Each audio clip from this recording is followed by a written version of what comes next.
অতুলনীয় স্বাদে সুজির এই রসে ভরা মিষ্টি মুখে দিলেই মিলিয়ে যাবে। চলুন বানিয়ে ফেলি ঝটপট। প্রথমে কড়াইতে 500 ml জল নিয়ে হালকা গরম হয়ে গেলে 1 কাপ পরিমাণ গুঁড়ো দুধ দিয়ে ভালোভাবে মিশিয়ে ফুটতে দেব। ভালোভাবে দুধ গরম হয়ে গেলে 2 কাপ সুজি অ্যাড করব।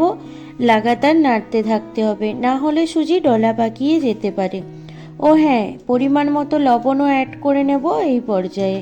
এবার সুজি গাঢ় হয়ে গেলে নামিয়ে রাখবো। একটা থালায় সামান্য তেল লাগিয়ে ওই সুজি দিয়ে হালকা ঠান্ডা করে নিয়ে ভালোভাবে মথে নিতে হবে, না হলে মিষ্টি ফেটে যাওয়ার সম্ভাবনা থাকবে। এবার বেশ খানিকটা রোস্টেড বাদাম মিক্সির বাটিতে নিয়ে গুঁড়ো করে নিয়ে ওই সুজির ডোয়ের মধ্যে মিশিয়ে নেব ভালো করে। মিষ্টিটা এবার গড়ে ফেলি চলুন। হাতে সামান্য ঘি লাগিয়ে ওই ডো থেকে সামান্য পরিমাণ নিয়ে চ্যাপ্টা করে মিষ্টির শেপ দিয়ে নেব। এবার 2 কাপ পরিমাণ চিনি নিয়ে প্রথমে ক্যারামেল বানিয়ে নিয়ে পরে জল ও থেতো করে রাখা এলাচ দিয়ে ফুটিয়ে নামিয়ে রাখবো।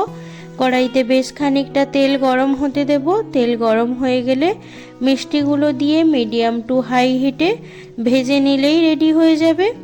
এবার ওই মিষ্টির মধ্যে উপর থেকে চিনির শিরা দিয়ে 1 ঘন্টা মতো রেস্টে রেখে সার্ভ করব।